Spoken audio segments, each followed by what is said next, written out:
Bismillahirrahmanirrahim. Assalamualaikum warahmatullahi wabarakatuh. Bismillah, alhamdulillah, wassalatu wassalamu ala rasulillah Sayyidina Muhammad ibn Abdillah wa ala alihi wa ashabihi wa mawalah. La haula wa la quwwata illa billah, amma ba'du. Hadirin, hadirat, mustami'in, mustami'at, jamaah salat subuh yang berbahagia. Sebelum kita mulai kajian pada pagi hari ini, alangkah baiknya kita membaca suratul Fatihah sebagai pembukaan, karena Allah Subhanahu wa ta'ala membuka kitab Al-Quran dengan umul kitab, yaitu Al-Fatihah. Maka kita buka kajian pada pagi hari ini pun dengan Al-Fatihah, tabarrukan bil kitab Al-Quranil Karim. Al-Fatihah ila hadrati Nabi Mustafa Muhammad sallallahu alaihi wa alihi wasallam wa ala alihi wa auladihi wa azwajihi wa dzurriyyatihi wa ahli baitihi wa ila jami' akhwanihi minal anbiya wal mursalin wal awliya wa syuhada wa salihin wa sahabat wa tabi'in wal ulama'il amilin wal musannifin mukhlisin wa jami'il malaikatil muqarrabin. Anallahu yunawwir qulubana wa qalibana ma'al huda wat tuqa wal afaf wal ghina wal mut ala dinil islam wal iman bila mihnatin wal imtihan bihaqqi sayyidi walati adnan wali kulli niyatin salihah wa ila hadratin Nabi Mustafa Muhammad sallallahu alaihi wasallam. Al-Fatihah.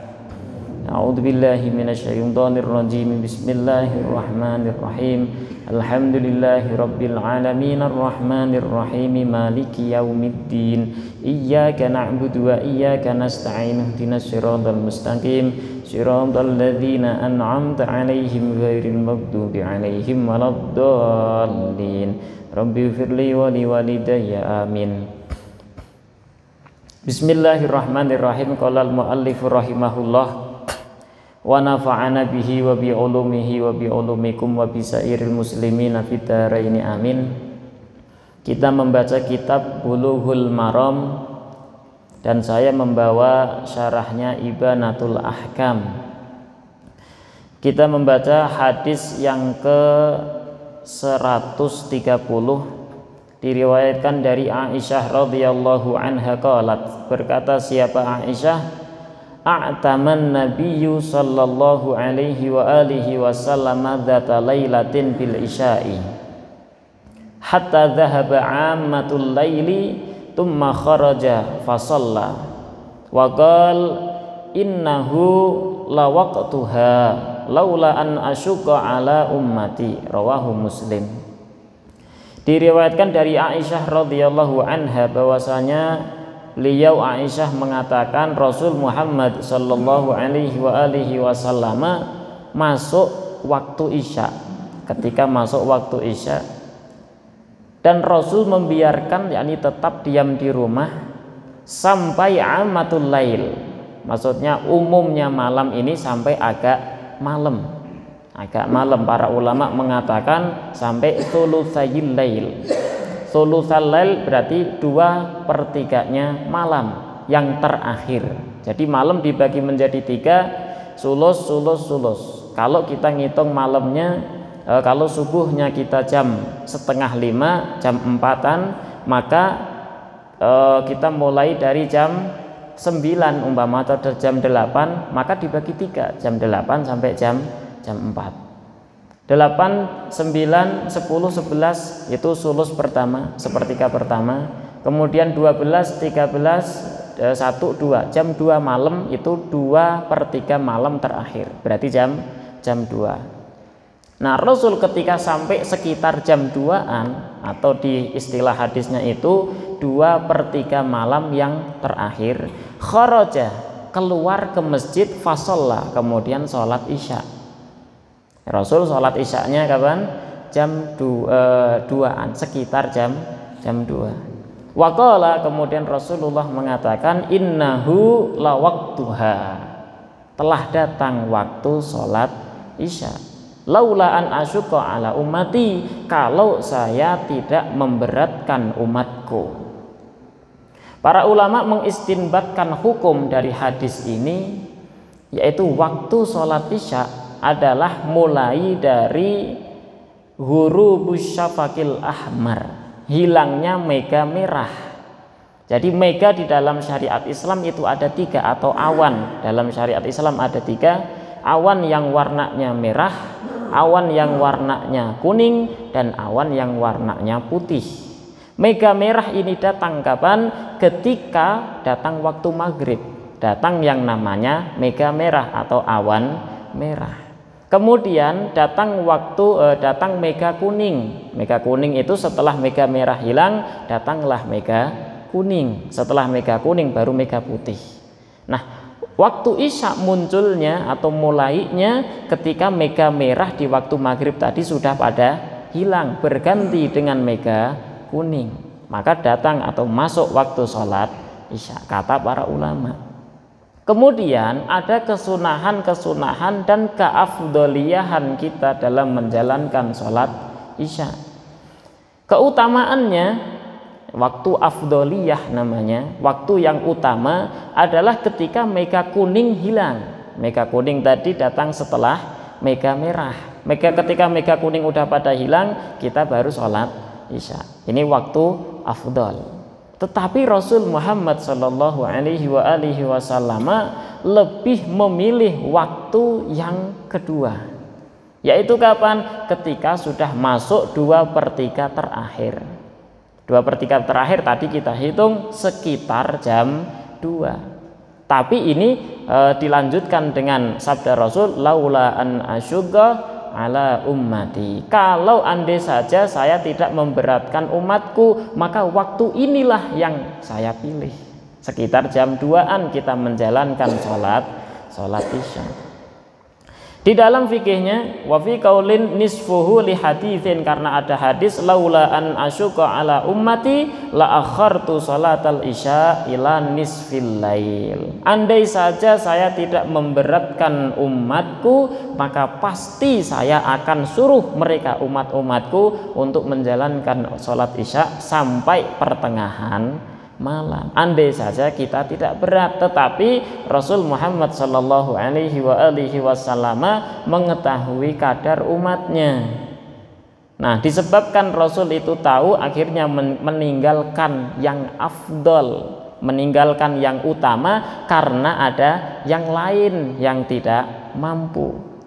Nah, dari sini para ulama mengistinbatkan hukum juga, mengambil hukum juga atas sikap Rasul Muhammad Sallallahu Alaihi Wasallam.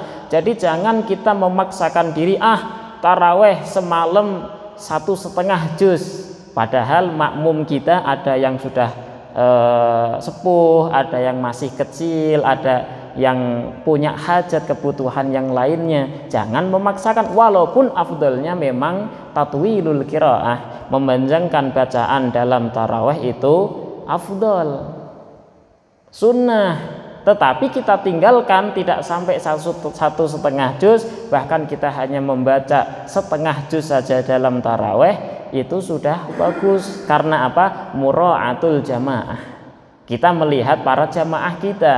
Kalau jamaah kita itu berupa santri, terus kemudian dikasih 1,5 juz sudah biasa. Karena santri tidak punya kesibukan tidak seperti kita.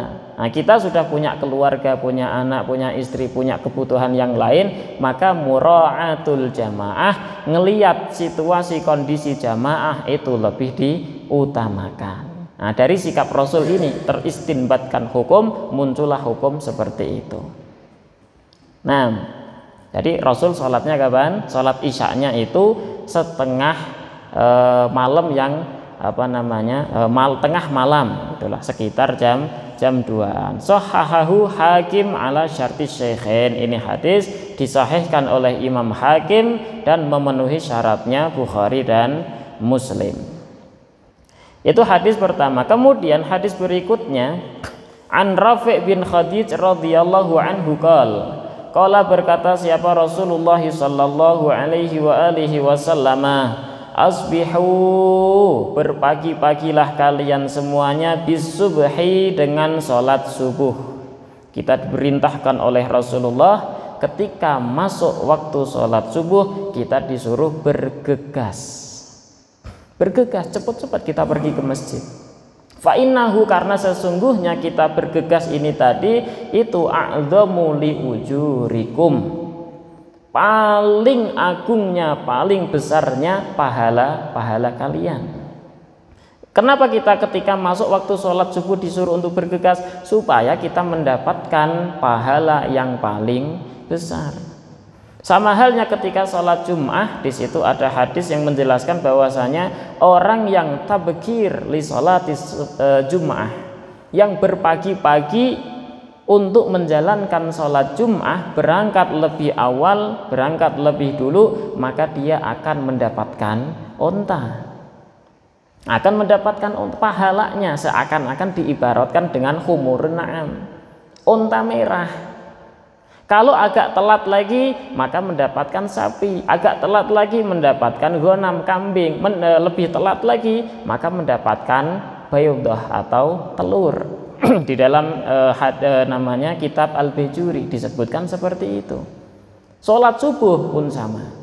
Kalau kita dengar waktu adzan sholat subuh, langsung bergegas kita berwudu, kemudian ganti baju yang suci, pergi ke masjid, maka insya Allah kita akan mendapatkan pahala yang paling besar.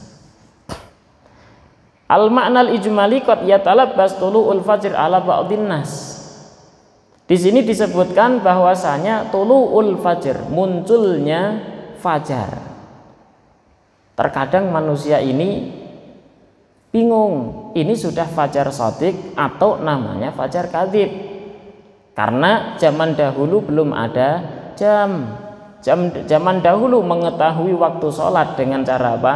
Ngelihat perputaran bulan, matahari.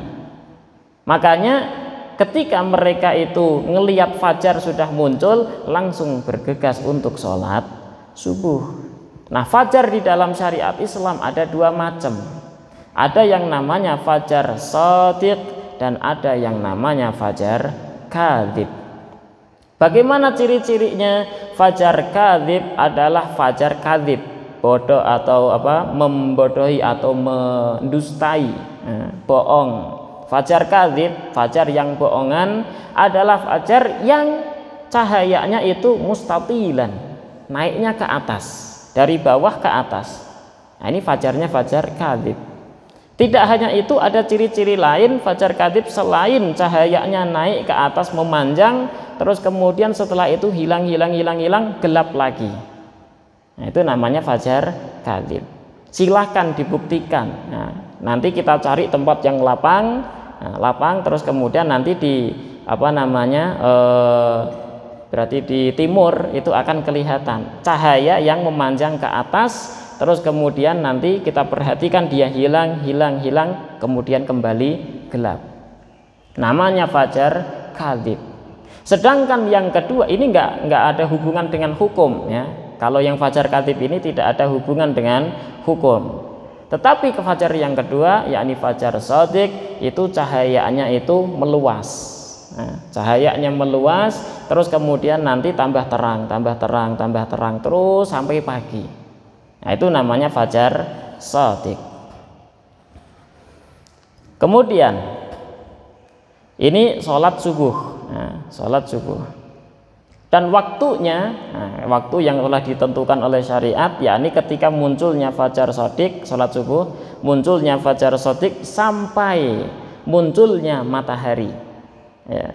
Kalau waktu yang dipilih sampai isfar itu sampai terang, kelihatan semuanya, cuman matahari belum muncul. Masih boleh nggak kita sholat subuh? Boleh, selama matahari belum muncul. Kalau matahari sudah muncul walaupun hanya sedikit, maka habislah waktu sholat subuh.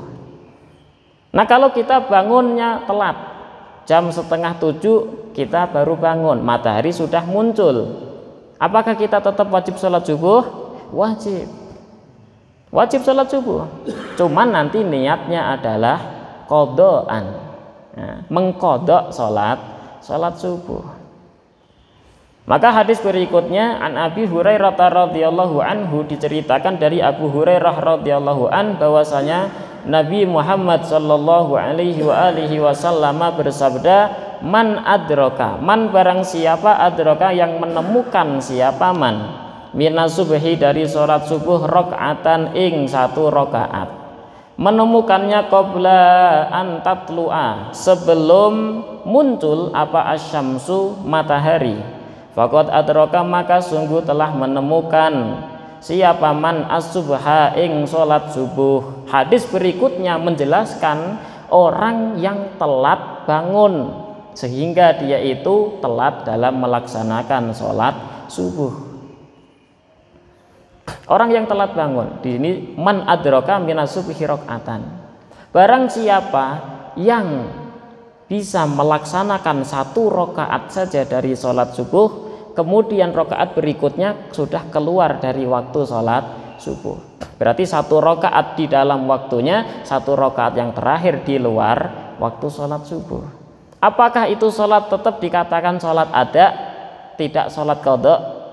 Maka Syafi'iyah mengistinbatkan hukum orang yang menemukan satu rakaat berarti sampai rukuk yang kedua, itu sudah dikatakan satu rakaat. Sujud yang kedua, sujud yang kedua itu sudah dikatakan satu rakaat. Berdiri, rukuk, sami Allahu liman hamidah, i'tidal, sujud pertama, terus sujud kedua.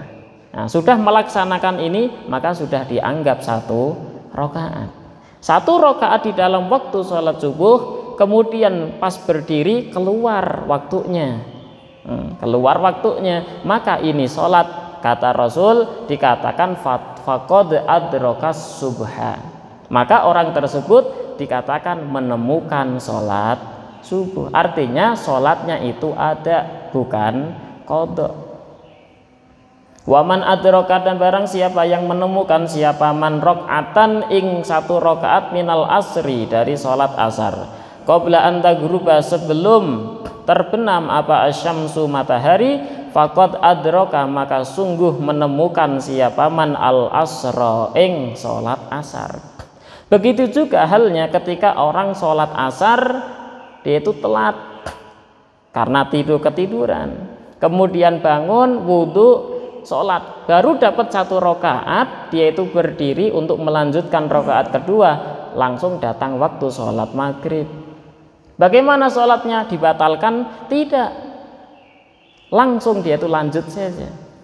Lalu dikatakan ada atau qadha? Sholatnya ada, karena sudah menemukan satu rakaat dalam waktunya.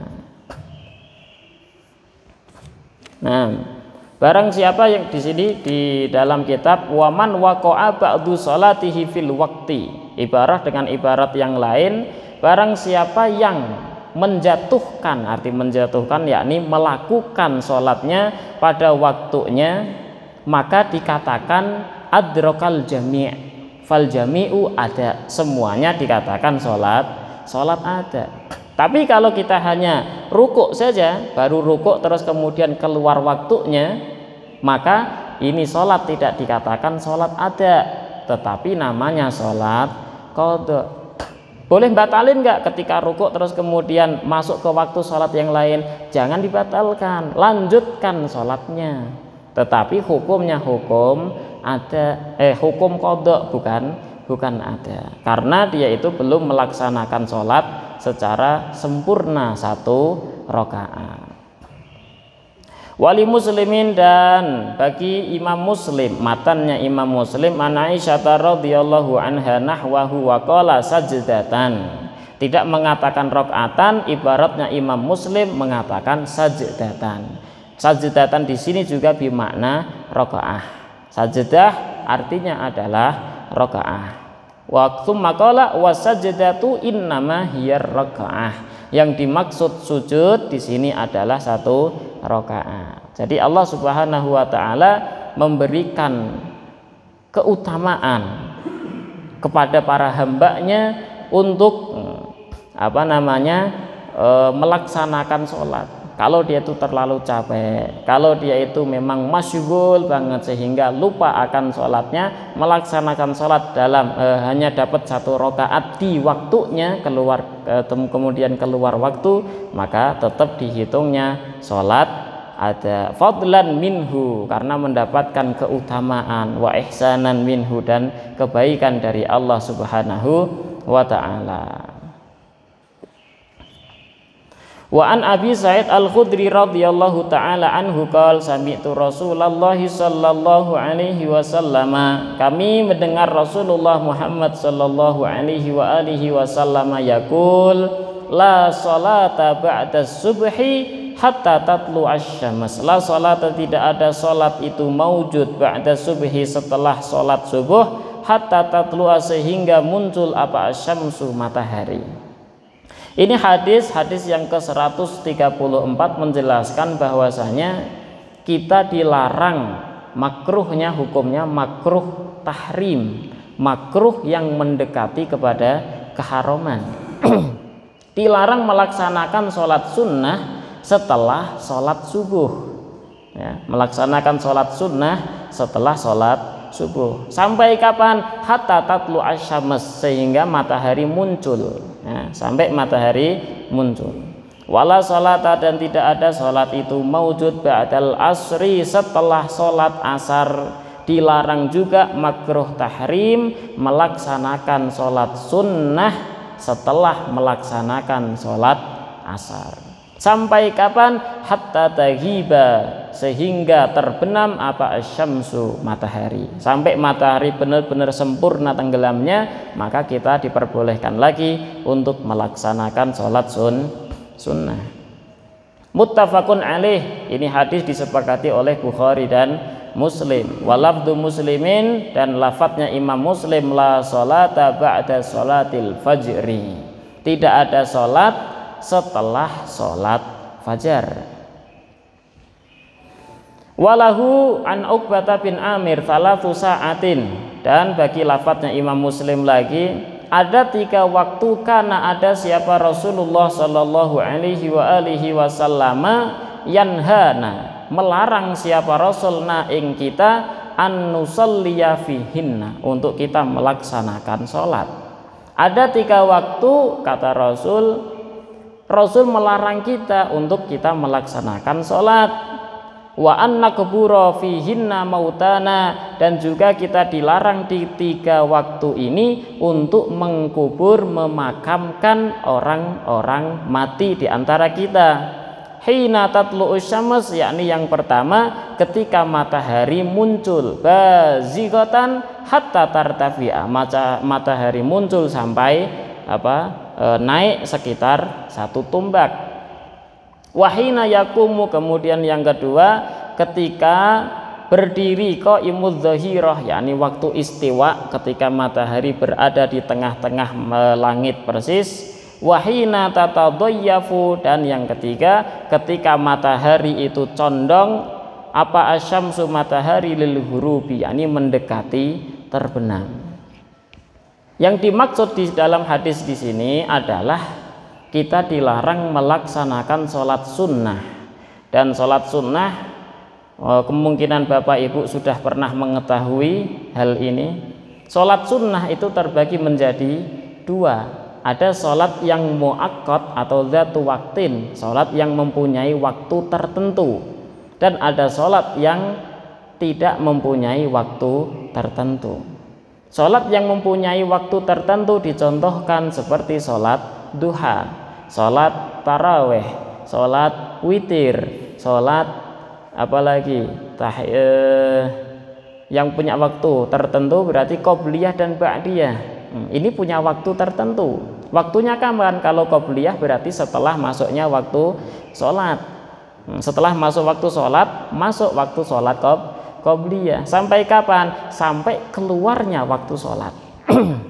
Itu waktu sholat qobliyah. Maka banyak dari kita yang ragu, tadi saya masuk ke dalam masjid sebelum duhur enggak sholat qobliyah. Karena apa? Karena ketika masuk masjid imam sudah takbiratul ihram sholat duhur, maka langsung saya takbiratul ihram sholat duhur. Setelah salam dari sholat duhur, dia itu bingung, gimana qobliyah saya? Boleh nggak saya laksanakan? Boleh. Kenapa? Karena waktu sholat qobliyah itu mulai dari masuknya waktu sholat sampai keluarnya waktu sholat. Ini waktu sholat qobliyah.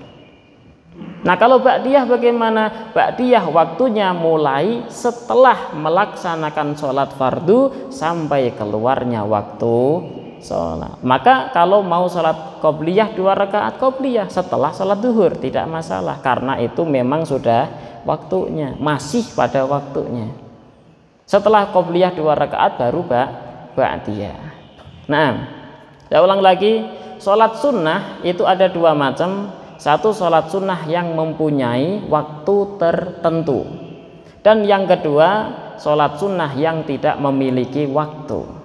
Sholat sunnah yang tidak memiliki waktu ini dibagi menjadi 2 lagi, yaitu sholat yang dzatu sabab walaisa bidzati sabab. Sholat sunnah yang mempunyai sebab dan sholat sunnah yang tidak mempunyai sebab.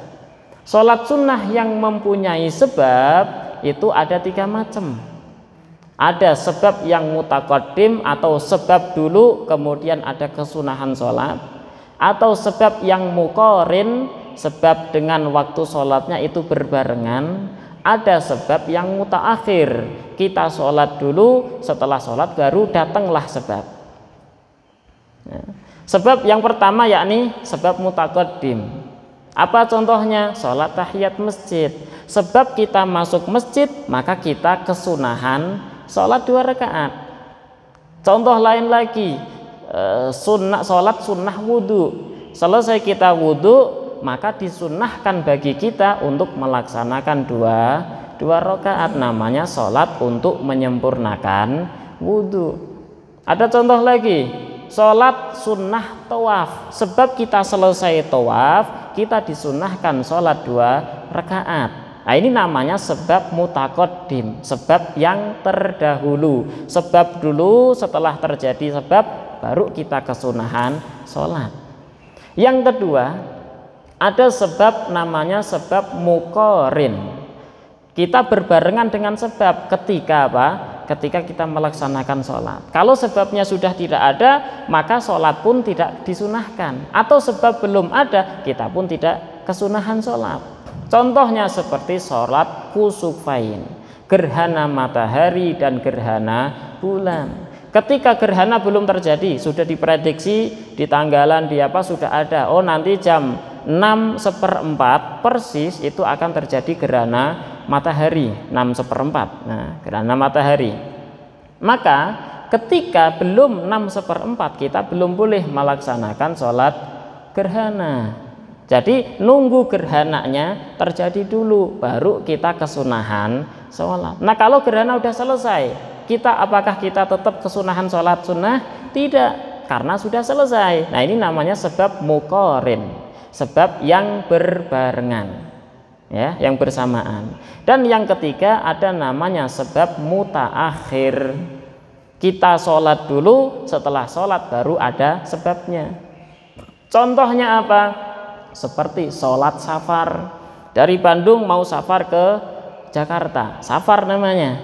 Terus jam berapa safar? Jam 6. Maka sholat dulu 2 rakaat sebelum safar. Sholat 2 rakaat, setelah sholat 2 rakaat baru kita safar. Ada contoh lagi, ada sholat 2 rakaat sebelum bersetubuh dengan istri. Kita sebelum bersetubuh ini sebab, maka kita sholat 2 rakaat, hukumnya sunnah 2 rakaat dulu baru terjadi sebabnya. Nah, ini sholat yang punya sebab ada 3 macam, sebab mutaqaddim, sebab muqarin, dan sebab mutaakhir. Dan yang terakhir sholat yang tidak memiliki sebab sama sekali, berarti tidak punya waktu juga tidak punya sebab. Apa itu? Sholat sunnah mutlak. Kita lagi nganggur, gabut, udah langsung sholat 2 rakaat, ambil wudhu sholat 2 rakaat. Nggak ada sebab, nggak ada waktu. Dan sholat sunnah mutlak ini boleh dilaksanakan ketika kita safar, baik jalan kaki atau sambil nyetir mobil, nyetir motor, boleh kita sholat. Caranya bagaimana? Ada caranya. Ketika kita jalan kaki, maka disyaratkan beberapa syarat. Sholat sunnah mutlak ya. Ulama zaman dahulu dikatakan fulan menghatamkan Al-Quran dalam sholatnya sekian kali, sampai ada yang 3 kali hataman sehari semalam dalam sholatnya. Berarti enggak kerja dong, tidak keluar ke sana ke sini di kamar terus sholat, tidak.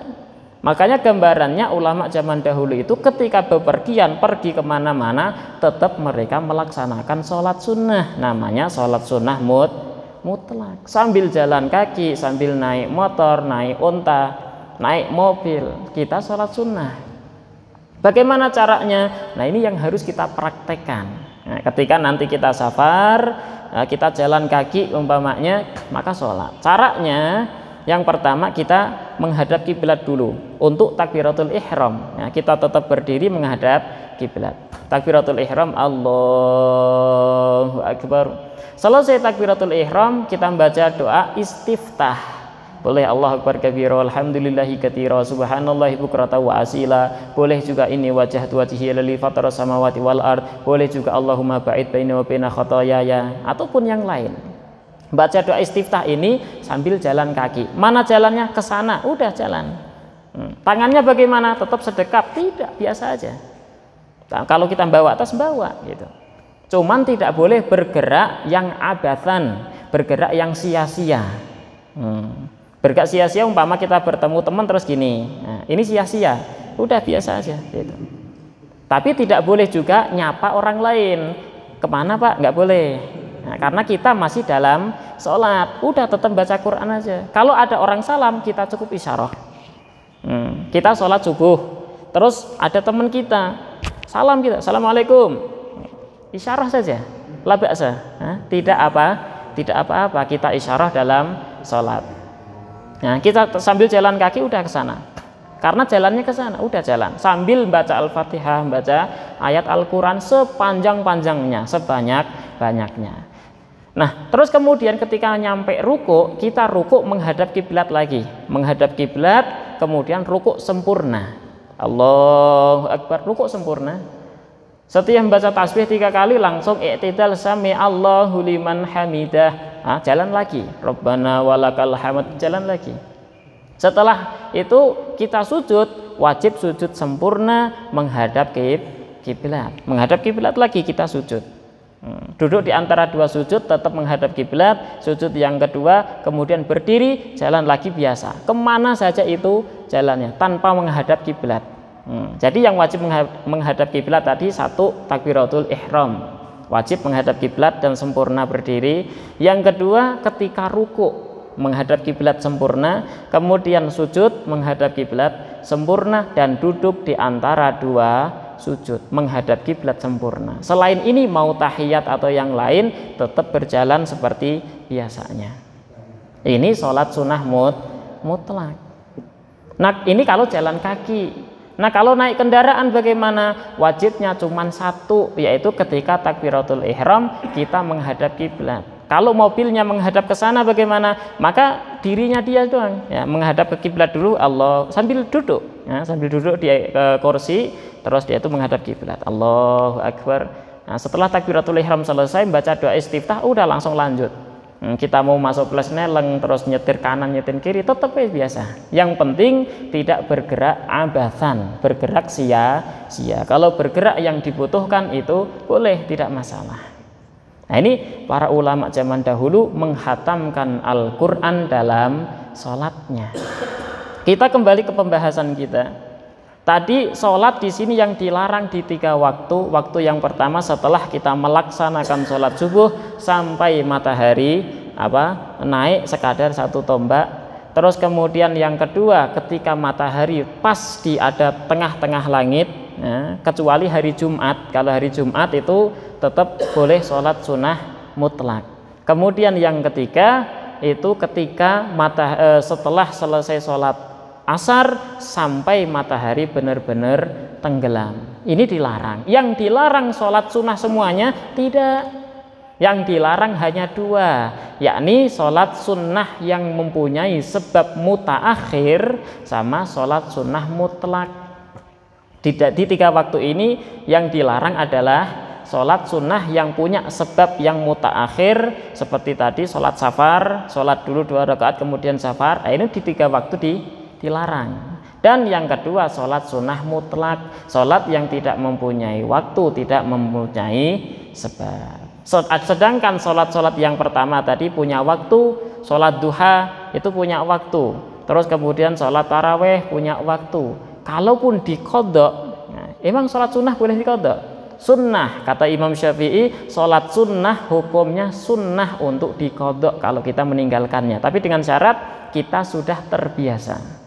Biasanya dia itu sholat duha terus, pas hari itu dia itu masyghul, sibuk sekali, akhirnya tidak sempat sholat duha. Ba'da asar baru keinget, saya tadi belum sholat duha, kodok 2 rakaat, 3 rakaat, 4 rakaat, 6 rakaat, boleh. Sholat sunnah itu sunnah untuk dikodok, puasa sunnah untuk dikodok. Semua amalan sunnah menurut Imam Syafi'i boleh untuk dikodok, sunnah untuk dikodok. Jadi paham ini Bapak ya? Nah, sholat yang dilarang hanya 2, yakni sholat sunnah yang mutaakhirah sebabnya, sebab mutaakhir, sama sholat sunnah yang tidak memiliki waktu dan tidak memiliki sebab. Sedangkan kalau sholat-sholat yang lain, sholat isyraq bagaimana? Itu sholat isyraq kan terjadinya kapan? Setelah sholat subuh dan matahari belum naik 1 tombak. Boleh atau tidak sholat isyraq? Boleh. Kenapa? Karena sholat isyraq termasuk sholat yang memiliki sebab. Sebab matahari muncul, isyraq artinya akan muncul. Sebab matahari muncul, kita sholat sunnah. Nah, ini ada sebabnya, namanya sebab mutaqaddim. Sebab ada matahari muncul ini. Sholat tahiyat masjid kita masuk masjid setelah sholat asar. Setelah sholat asar kita di masjid, kemudian pulang, mau ke masjid lagi, ngidupin mikrofon, belum maghrib. Ya, ngidupin mikrofon, nyalain ngaji, atau kita mau ngaji atau kita mau etikaf setelah sholat asar. Boleh tidak kita sholat tahiyat masjid? Boleh. Karena apa? Karena ini sholat yang memiliki sebab. Sebabnya mutaqaddim. Sebab kita masuk masjid, maka kita disunahkan sholat 2 rakaat yang namanya sholat tahiyat. Sebabnya mutaqaddim. Kalau kita wudhu setelah sholat subuh bagaimana? Setelah sholat subuh selesai, kita batal, terus kemudian kita wudhu lagi. Setelah wudhu ada kesunahan sholat 2 rakaat, sholat penyempurna wudhu. Boleh atau tidak kita laksanakan setelah sholat subuh? Boleh. Kenapa? Karena sholat wudhu ini namanya sebab mutaqaddim. Sebab kita wudhu, maka kita disunahkan untuk melaksanakan sholat 2 rakaat. Paham ini ya Bapak Ibu ya? Nah, sekarang pembahasan tentang hadis yang ke-137. An Ibnu Abbas radhiyallahu anhu qala Rasulullah sallallahu alaihi wa alihi wasallam, al-fajru fajrani. Fajar itu ada 2 macam. Fajar yang pertama adalah yuharrimut ta'am, dia itu bisa mengharamkan makanan. Wa tahillu fihi shalah, dan halal atau boleh melaksanakan kita sholat dengan fajar yang 1. Dan wa fajrun, fajar satunya lagi, tahrumu fihi shalah, haram hukumnya kita melaksanakan sholat, ai sholatu subhi, artinya sholat subuh. Wa yahillu fihi ta'am, dan halal atau perbolehkan kita untuk makan. Maksudnya bagaimana? Tadi fajar yang sudah saya jelaskan, fajar ada 2 macam, ada namanya fajar shadiq dan ada namanya fajar kadzib. Kalau fajar yang pertama di sini dijelaskan adalah fajar shadiq. Fajar shadiq adalah fajrun yuharrimut ta'am, fajar yang mengharamkan makanan. Maksudnya bagaimana? Ketika kita puasa, habis sahur, terus kemudian datang fajar shadiq, maka sudah kita nggak boleh makan lagi, hukumnya haram kita makan. Kalau kita makan berarti nanti batal puasa kita.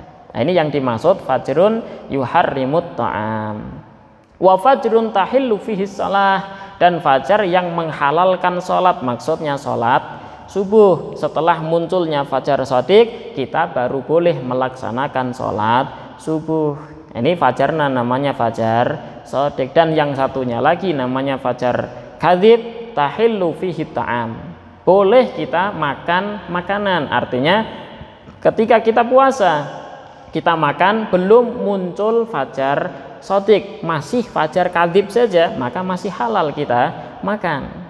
Nah, kalau imsak bagaimana? Boleh makan atau tidak? Boleh. Imsak itu bukan batasan kita haram makan. Imsak itu hanya tanbih, hanya peringatan saja, 5 menit lagi akan habis waktu sahur. Itu imsak. Nah, terus apakah wajib kita ngasih tahu kalau ini imsak? Tidak. Tidak ada kewajiban. Imsak ini hanya tanbih saja, peringatan. 5 menit lagi. Nah, makanya ketika al-imsak kita boleh makan. Sampai kapan? Sampai benar-benar waktu subuh datang atau fajar shadiq datang. Nah, salatu subuh tahrumu fihi shalah, dan haram di dalamnya untuk melaksanakan sholat. Ketika fajar kadzib ini datang, kita belum boleh melaksanakan sholat subuh. Maka saya katakan tadi fajar kadzib itu tidak berhubungan dengan hukum. Yang ada hubungan dengan hukum adalah fajar shadiq. Walil Hakim, dan bagi riwayat Imam Hakim min hadits Jabir, dari hadisnya Jabir, nahwahu sesamanya.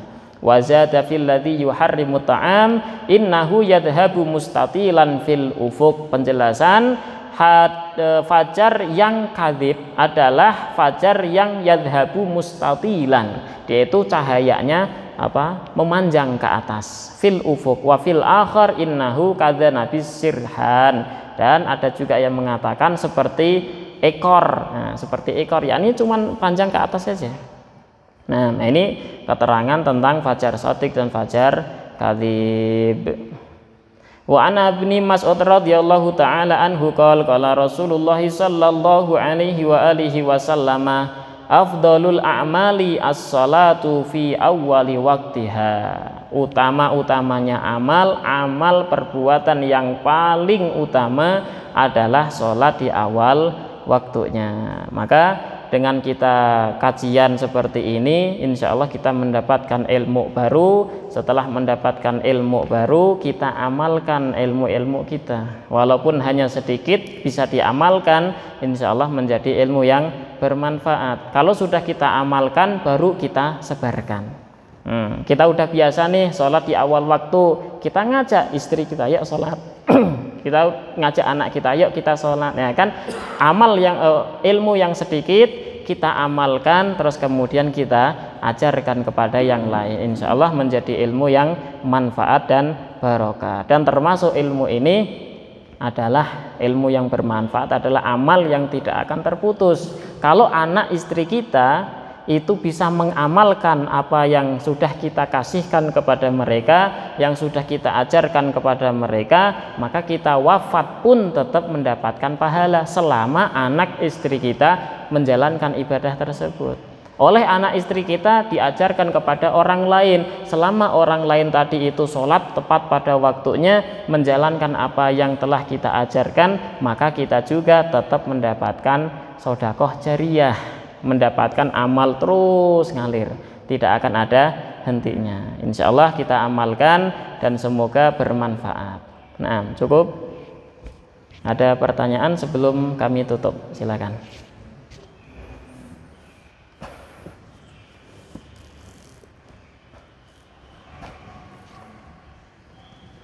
Tafadhal.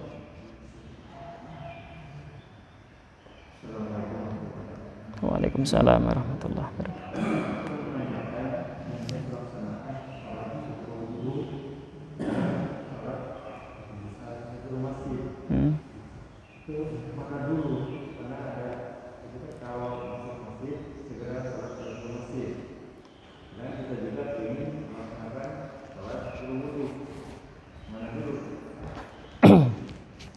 Di dalam pelaksanaan sholat wudhu sama sholat tahiyatul masjid, kita masuk ke dalam masjid, wudhu dulu, setelah wudhu kita masuk ke masjid sini.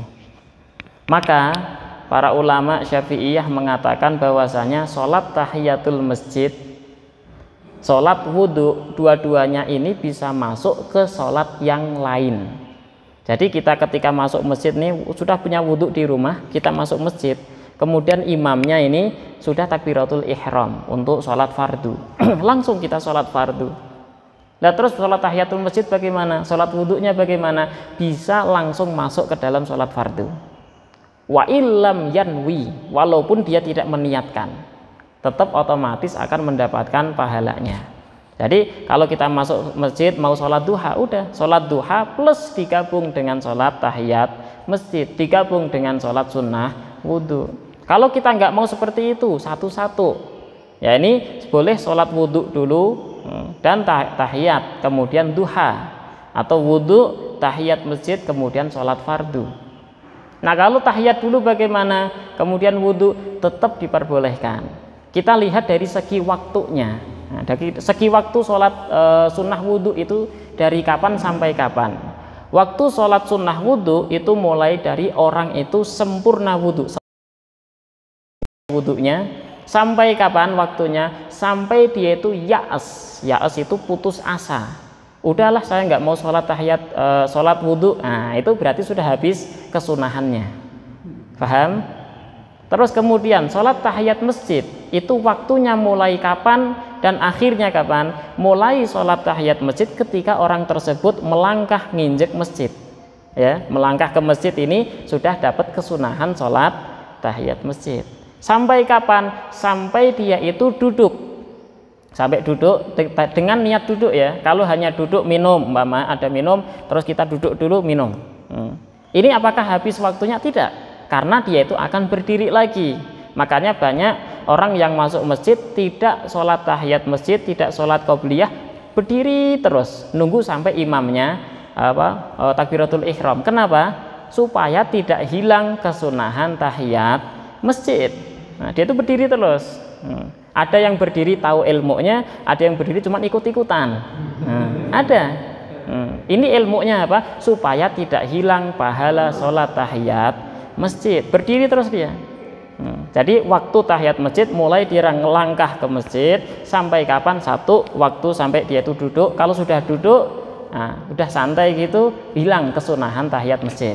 Atau yang kedua sampai ya'as, dia itu nggak mau duduk, tapi cuma muter aja. Tapi dia punya niat tidak mau sholat tahiyat masjid, maka hilang kesunahannya.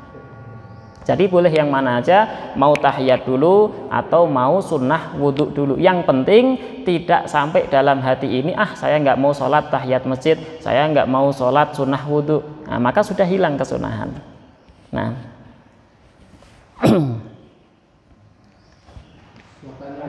nah silakan. Kalau sholat Jumat itu kan harus berjamaah. Nah, sedangkan kita datangnya terlambat. ya. Sudah rakaat kedua baru kita ikut. Ya. Jadi nanti kita rakaat keduanya sudah tidak berjamaah. Nah, berjamaah sholat Jumat hukumnya wajib. Kalau kita itu telatnya itu kapan? Dikatakan orang dapat 1 rakaat jika ikut rukuknya imam. Di rakaat kedua kita baru datang, imam masih rukuk. Nah, terus kemudian kita takbir Allahu Akbar, langsung rukuk, tumak ninah. Tumak ninah itu diam sejenak, yakni bersama dengan imam. Maka kita ikut rukuknya imam rakaat kedua dianggap 1 rakaat. Tetapi beda halnya ketika rakaat kedua kita baru datang, terus kemudian imam dalam keadaan i'tidal, sami Allahu liman hamidah, sampai sujud atau yang lain. Yang penting maksimalnya tadi rukuk tumak ninah. Nah, dia i'tidal ikut Allahu Akbar i'tidal, langsung sujud. Maka dia itu dihitung salat Jumat atau tidak? Niatnya tetap salat Jumat. Saya niat salat Jumat makmum. Ya, setelah niat salat Jumat nanti nyempurnakannya 4 rakaat. Nyempurnain 4 rakaat sholat zuhur.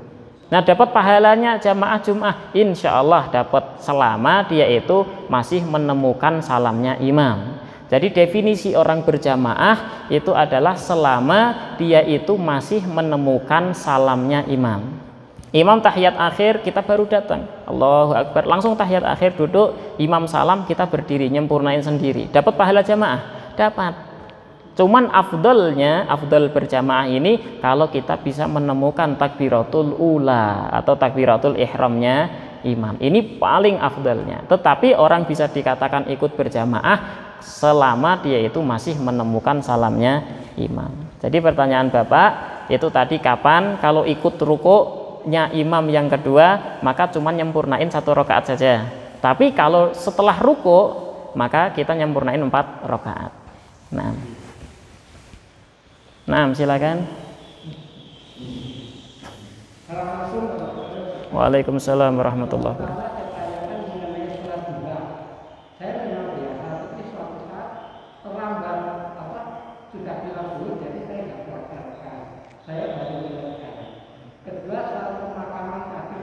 Sholat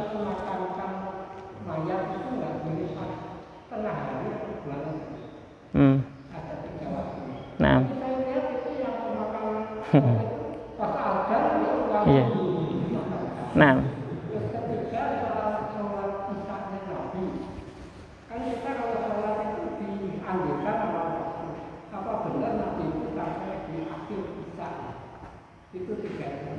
nah. Waalaikumsalam warahmatullahi wabarakatuh. Sholat duha, kalau sholat duha udah terbiasa, kemudian kita saking sibuknya sampai zuhur kita belum sholat duha, baru ingat sekarang, maka tetap sunnah untuk dikodok. Ngodoknya kapan? Apakah di waktu duha? Tidak. Mengkodok sholat itu kapan saja. Setelah subuh, setelah asar boleh, tidak masalah. 1.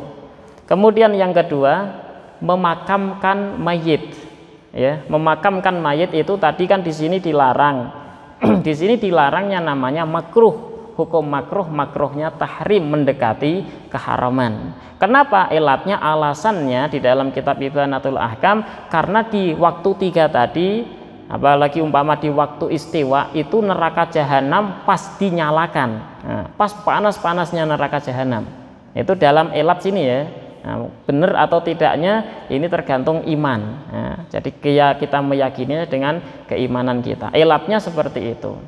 Kenapa dikatakan? Karena di siang hari atau pas matahari istiwa ini tadi itu neraka jahanam pas dinyalakan, maka dimakruhkan. Kenapa di pagi hari, di sore hari dimakruhkan sholat, memakamkan mayat kita? Maka karena alasannya ini pagi dan sore hari menjelang maghrib adalah ibadahnya kufar. Kita haram hukumnya tasyabbuh, menyerupai orang-orang kafir. Alasannya seperti itu. Nah, kenapa yang di Indonesia sendiri ketika pagi hari atau umpama siang hari tetap memakamkan mayit, selama ini tidak haram, tidak masalah. Tidak haram kan, cuma makruh hukumnya, ya kan? Hukumnya makruh. Makruh itu apa? Kalau dilaksanakan tidak masalah, kalau ditinggalkan mendapatkan pahala. Udah nanti aja nunggu sampai setelah zuhur. Kalau sudah zuhur berarti tidak pada siang hari. Siang hari pas istiwa ini cuman sebentar. Nah, cuman sebentar, mungkin 2 menit, nggak sampai 3 menit. Waktu istiwa itu waktu yang sebelum zuhur. Setelah zuhur bukan waktu istiwa lagi. Nah, terus kemudian yang ketiga tadi Nabi. Nah, ada perkhilafan antar ulama, perbedaan. Sholat isya ini afdalnya di awal waktu dengan hadis ayul afdal a'mal tadi, as-sholatu ala waktiha, sholat di awal waktu atau diakhirkan. Para ulama berbeda pendapat. Ada yang mengatakan sholat isya di awal waktu itu afdal, dan ada yang mengatakan di pertengahan malam itu afdal. Mereka punya dalil masing-masing. Kenapa sholat di awal waktu afdal? Karena ada dalil sabda Rasul ini, as-sholatu ala waktiha, dan ini yang didawamkan oleh Rasul. Paling sering dilaksanakan oleh Rasul adalah sholat isya di awal waktu. Dalilnya seperti itu. Terus kemudian yang di akhir waktu kenapa afdal? Karena ada hadis laula an asyqa ala ummati. Nah, kalau andai saja saya tidak memberatkan umatku, maka pasti saya akan perintahkan umatku untuk sholat di pertengahan malam. Nah, dengan hadis berarti kan harusnya ini yang paling afdal. Nah, dari situ muncullah dalil sholat di akhir malam itu hukumnya afdal. Nah, semuanya mempunyai dalil. Kita mau mengamalkan yang mana? Silakan. Nah, afwan. Sudah? Cukup? Oke. Kita akhiri majelis kita ini dengan membaca surat Wal Asr. A'udzubillahi minasyaitonir rajim. Bismillahirrahmanirrahim. Wal 'asri innal insana lafi khusr illal ladzina amanu wa 'amilus solihati wa tawashaw bil haqqi wa tawashaw bis sabr. Subhanakallahumma wa bihamdihi subhanakallahumma wa bihamdika asyhadu an la ilaha illa anta nastaghfiruka wa natubu ilaik. Wa sallallahu ala sayyidina Muhammad wa ala alihi wa sahbihi wa baraka wa sallam. Walhamdulillahi rabbil alamin. Wassalamu alaikum warahmatullahi wabarakatuh.